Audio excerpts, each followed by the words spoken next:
एक बेसहारा माँ अपने दो मासूम बच्चों को दुनिया की सख्त हकीकतों के बीच छोड़कर लौटकर न आने वाले देश चली गई। अपने दो मासूम बच्चों को छोड़कर वह मर गई। दो मासूम 10 साल की बच्चियां जैनब और माहिरा माँ की कब्र के पास खामोशी से बैठकर रो रही थीं। मिट्टी की खुशबू में भीगी हुई उस कब्र को वह जीते जागते इंसान की तरह गले लगाकर कह रही थीं, अम्मा वापस आ जाओ, हमें बहुत भूख लगी है। रुकैया चाची हमें मारती हैं, हम तुम्हारे बगैर कैसे रहेंगे। यह मंजर देखकर कोई भी ठिठक कर रुक जाता। यूं लगता था जैसे हवा भी थम गई हो। इतने छोटे बच्चों के मुंह से इतनी तकलीफ भरी बातें सुनकर दिल कांप उठता। दिन के समय तेज धूप जमीन के सीने पर आग बनकर बरस रही थी। पेड़ों के पत्तों पर भी जैसे गर्मी की घंटियां बज रही थीं। ऐसी खौफनाक गर्मी के बीच 10 साल की दो नाजुक जानें जैनब और माहिरा गांव के कुएं से बड़े बड़े पानी के डोल उठाकर लड़खड़ाते हुए घर की तरफ लौट रही थीं। उनके हाथ कांप रहे थे मगर वह खामोशी से चलती जा रही थीं। घर पहुंचकर जब उन्होंने डोल बकरियों और गायों के सामने रखे और सहन में दाखिल हुईं, तो अंदर से तेज गर्ज जैसी एक चीख सुनाई दी। उनकी चाची रुकैया चीख कर कहने लगी, अंदर कौन आने को बोला, पहले काम खत्म करो। लड़कियां सर झुकाकर शर्म और थकान के साथ आहिस्ता से बोली, चाची काम तो खत्म कर दिया है, बहुत भूख लगी है, हमें कुछ खाने को दे दो। यह सुनकर रुकैया का गुस्सा और भड़क उठा। वह दौड़ती हुई आई और गर्ज कर बोली, भूख, तुम्हें तो हर वक्त भूख ही लगी रहती है, जाओ पहले कपड़े धो फिर खाना मिलेगा। दो नन्ही बच्चियां साखित खड़ी रह गईं।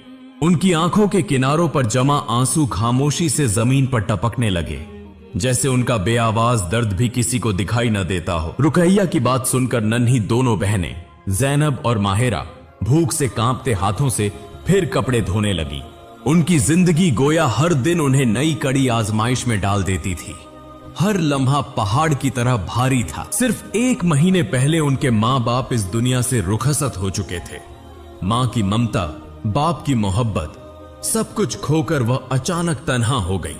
माँ की मौत ने जैसे उनकी जिंदगी के दरवाजे पर बेरहम अंधेरा खोल दिया था। अब वह मुकम्मल तौर पर उसी रुकैया चाची पर मुनहसिर थीं, जिसका दिल इतना सख्त था कि उससे तो पत्थर में भी ज्यादा रहम होता। उसी दिन भी दोनों बहनें पानी के डोल हाथ में लिए कुएं की तरफ जा रही थीं। कुएं पर पहुंचकर माहिरा बोली, जैनब अम्मा बहुत याद आ रही हैं और बहुत बहुत भूख भी लगी है, चलो ना अम्मा की कब्र के पास चलते हैं। जैनब ने डरी हुई आंखों से कहा, चाची नाराज हो जाएंगी, देर हुई तो मारेंगी। लेकिन माहिरा की जिद और आंसू देखकर जैनब इनकार न कर सकी। दोनों कुएं का रास्ता छोड़कर कब्रिस्तान की तरफ चल पड़ी। उसी समय रास्ते में अचानक उनकी नजर जमीन पर पड़े 2 टुकड़े सूखी रोटी पर पड़ी।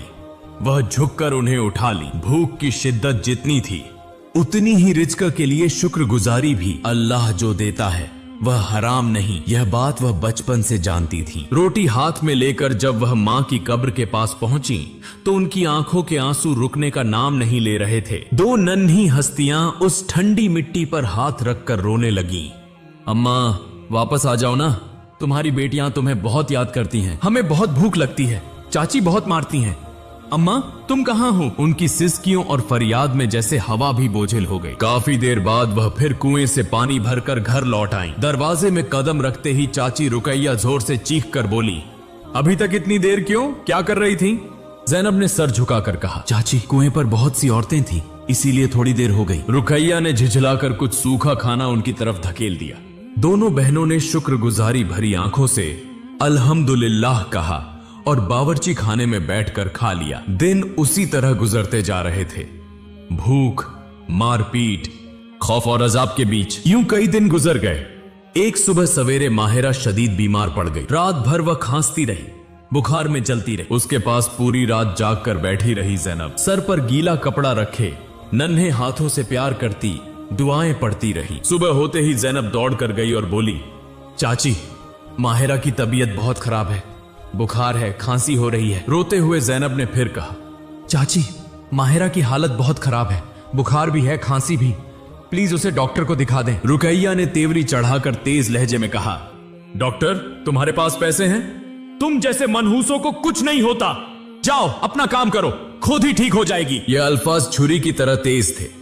ज़ैनब का नन्हा सा दिल टूटकर बिखर गया। वह आंखों के आंसू पोंछकर फिर सहन में गई और बर्तन धोना शुरू कर दिया। हाथ काम में थे मगर दिल बार बार माहिरा की तरफ दौड़ जाता, जो अंदर बुखार में कांपती हुई बेबस पड़ी थी। कुछ देर बाद काम खत्म करके ज़ैनब दौड़ती हुई कमरे में गई। दरवाजे के पास पहुंचकर उसका दिल कांप उठा। चारपाई पर माहिरा बेहोश पड़ी थी, आंखें बंद, होंठ सफेद, जिस्म ठंडा। ज़ैनब कांपते हाथों से बहन को हिलाने लगी। माहिरा उठो, प्लीज आंखें खोलो, तुम्हें क्या हो गया? मुझे छोड़कर मत जाना, प्लीज उठो।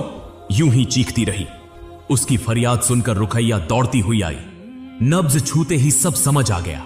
माहिरा इस दुनिया से हमेशा के लिए रुखसत हो चुकी थी। उस लम्हे ज़ैनब की चीख से जैसे आसमान भी लर्ज उठा। वह बहन को सीने से लगाकर रोने लगी। माहिरा, मुझे अकेला छोड़कर क्यों चली गई? अम्मा चली गई, अब तुम भी चली गई। मां के बाद बहन को खोने का यह सदमा, यह दर्द एक छोटी बच्ची के दिल के लिए नाकाबिले बर्दाश्त था, मगर जिंदगी ने उसे रुकने न दिया। वक्त गुजरता गया। ज़ैनब आहिस्ता आहिस्ता बड़ी होती गई, मगर उसकी जिंदगी में वही अंधेरा